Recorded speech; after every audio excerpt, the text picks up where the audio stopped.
Wilson Morales from Black Film TV talking to Sharon D. Clarke regarding her starring role in Inspector Ellis. How are you? I am very well. It's a pleasure to be here, Wilson. Pleasure to meet You know, you. I live in New York, so I know your work from the stage, but you've been quite doing this for a minute now. So what led you to take on this role and say yes?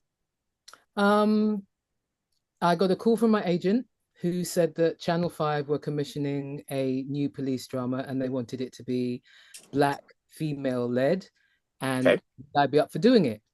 And that was all I needed to hear. I was like, yeah, I've grown up in Britain. I'm a Londoner. Um, I grew up in a very multicultural society. My school, comprehensive school, lunch times I'd be swapping food with kids from Nigeria and India and Greece. And you know what I mean? It was very, very multicultural, but my television didn't reflect that. So I have never seen a black female, dark skin led drama in the title role. And so I was completely and utterly up for that. If someone you had know, that vision, I want to be on board. we've had Luther, for some time, and I'm sure there have been a few others. What makes Ellis a little bit special besides the fact that she's a black-led female? The fact that for Ellis, the differences with this drama is that she and her partner Harper are parachuted in to different police stations to solve the case. So it's not site specific as most cop shows are. They go into a new police station each week, meet a completely new team, and have to find out how to work within that, whether they are welcomed, whether they are resented, because usually if someone is coming in to DCI lend a helping hand, as she's called in the first step, people are resentful of that because it says you're not doing your job properly, and so we need to bring someone in. So it's dealing with that as well, and that is what is fresh and exciting to play, is that you're not getting used to people bedding into where they are. They're constantly having to be on a different foot to deal with people in a different situation. I look at her and I go, she's a ball buster. She's confident. She doesn't seem, at least show initial signs of any weakness. What do you think made Harper want to leave, his initial team to just say, look, I want to stick with this because I think I can learn a lot more. Exactly that. I can learn a lot more. He's been in Hanmore police station all his police career. He's been working under Belmont, who has a very different way of working. When Belmont finds Mason, for him the case is done. But for Ellis, she continues to dig and to mine and to find connections, not just through the physical evidence, but through the people and the spaces in between the people and what connects them. And there's a point where Harper says to her in that first episode, are you still on this? And she's like, still doing my job. Yeah, because that's how she is. She's all about the case. And so he learns from her to dig deeper, to look deeper, to feel, to respect the people that you're there to protect and serve, to respect them, to see them as human beings. There's a point where Belmont calls one of the suspects just by his last name, just says Mason, and she says, well, maybe Mr. Mason. And it's those kind of things, how she deals with people, her deep well of compassion, her deep well of empathy. She is, when she's on the case, she's all tough and fastidious and dogmatic and driven and principled. With the people, she's very empathetic, and you will see her cry, you will see her well up in certain places, dealing with certain things. And it's that balance of the toughness and the tenderness. And you don't often see the tenderness, you don't often see a police officer cry at something. And so the way she feels, she's someone who, her degree is in social psychology. So she's all about people and how people's minds work and how people feel. And that's what she applies to her cases. And that's what, for me, makes her very different.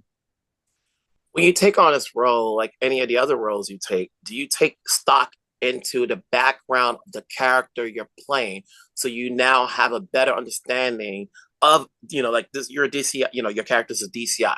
So when you read situations like that, it's because you've played this role, and that's just not just a role or a script that's fictional, but do you take stock into like whether you're playing an astronaut or a DCI? Do you do any research into what goes into their thinking? Yes, yes. So for Ellis, I spoke to a woman called Irene Affle, who was the first Black female detective DCI in Liverpool, Merseyside.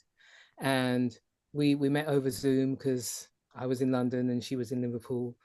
But she told me about her experiences of joining the Met, what it was like being in that institution, how racist it was, how she had to work her way through, how sometimes they wouldn't let her go to the front of stuff on the guise of protecting her. And she's like, actually, I've got a black belt in judo. I can well look after myself.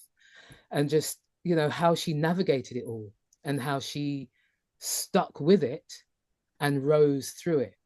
And the fact that she is a real person that I could get to talk to and be inspired by her journey and her trailblazing.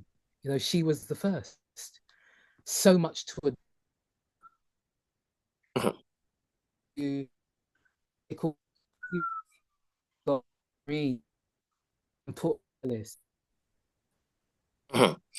um, you mentioned race, and not to spoil anything, but does this series go into Ellis's background into being a Black woman, as opposed to just playing a character colorblinded? Well, that's what a season 2 would be for, to delve even deeper. with the first 3 films, you want to set it up, but you don't want to give everything away, or else there's no journey to go on. So we have little hints as to what might have happened in her past, what might have happened with her daughter, that there is something going on, but we don't know what. And that is what I would hope for a season 2, that we could explore that and widen Ellis's horizon in that way. So you get to know her as an audience as a more fully rounded character. Because when she's with Harper, when she first meets him, she's very guarded. It's all about the case. He's trying to find out who she is, and she blocks it at every turn because, as far as she's concerned, she's parachuted in. She's not going to be there long. She's not there to make friends. So let's get this case and get me out and let me get into the next. And you will see how their relationship warms and widens and deepens. And so I hope for a series 2 that we can explore all of those things that you're talking about, but they're in her Bible. So yes, let's see if we get to tell them. For the amount of work you've done on screen, on stage, and I always say actors can never stop learning. Was there anything you learned skill set wise while doing this series that helps you out moving forward to whatever project you may learn? Is there a new technique you learn? Is there a style you've seen? Is there something that you may want to do? Whether you venture into producing or directing or writing. Oh, venturing into producing. Oh, wow. I've never even thought of something like that. Um, I learned a lot from Ellis, her quiet, steely grit. She she will get mad, and when she's mad, you'll know that she's mad. But other than that, she's actually quite under a lot of the time. She's very softly spoken. Do you know what I mean? She's never barking in anyone's ear. She's from her experiences as a Black woman in society, she's learned that at times she's able to use how people would underestimate her and her invisibility. She's learned to use it as a superpower. Do you know what I mean? And so that's a power that she wields in a completely different way. It's kind of comes under the radar, and I love that about her. So that is something that I've been able to take on for myself and go, yeah, there's a better way. Maybe you don't have to just go, rah. You can go, okay, chill. You know, And just her memory. She has practically a photographic memory, and my memory is absolutely rubbish. So for me, it's trying to just key into how she holds all of that in her head, all that information in her head.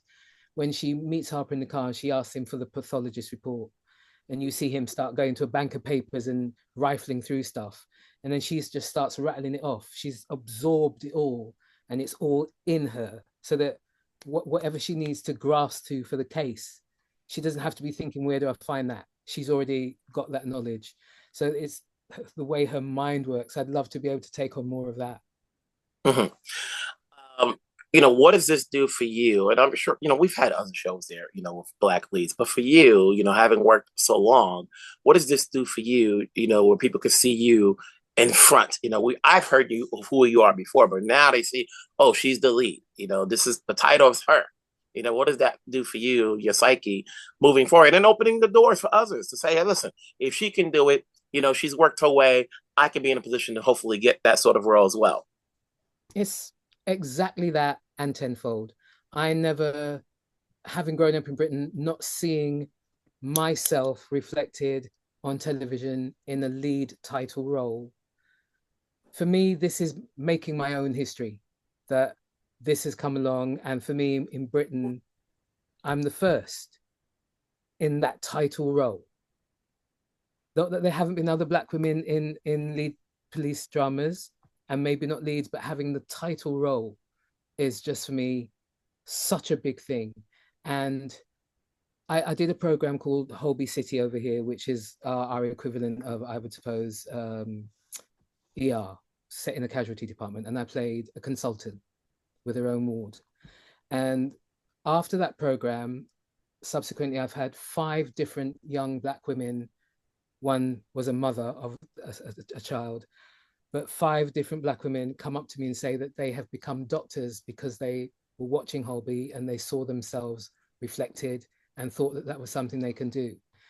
And that makes me very, very, very proud to have, for something that I do as my job, my art that I love, that it could influence someone in that way, in such a positive way, is something that makes me very proud.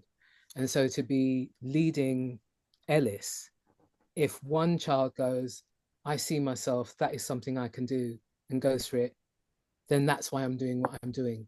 I always think that, when you're doing art, you're holding up the mirror to society, and you're trying to show a way, you're trying to get people to empathize, to put themselves in situations that they would not be in, to understand how different cultures work.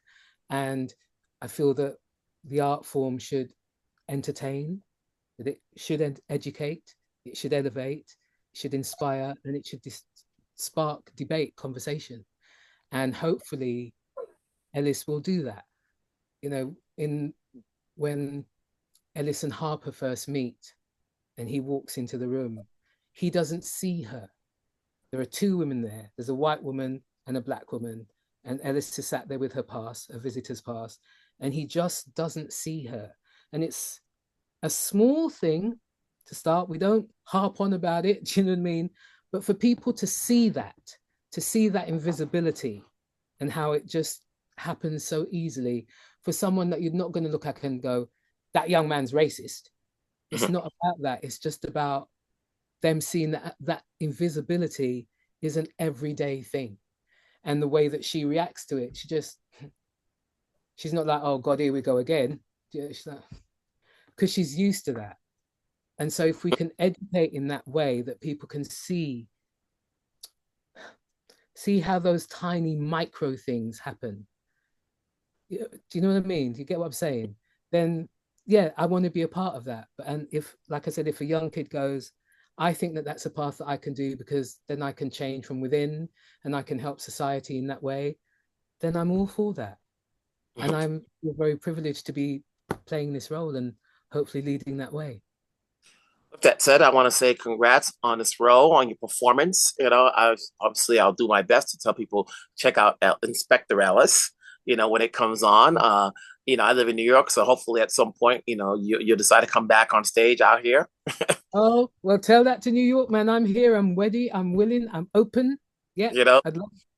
so we'll make that happen, or at least let those people who see this interview, let's bring her back. And so we'll let her win another Olivia first. I think you've earned it. So I'll let you be wherever you're at. Have a great day. Stay safe.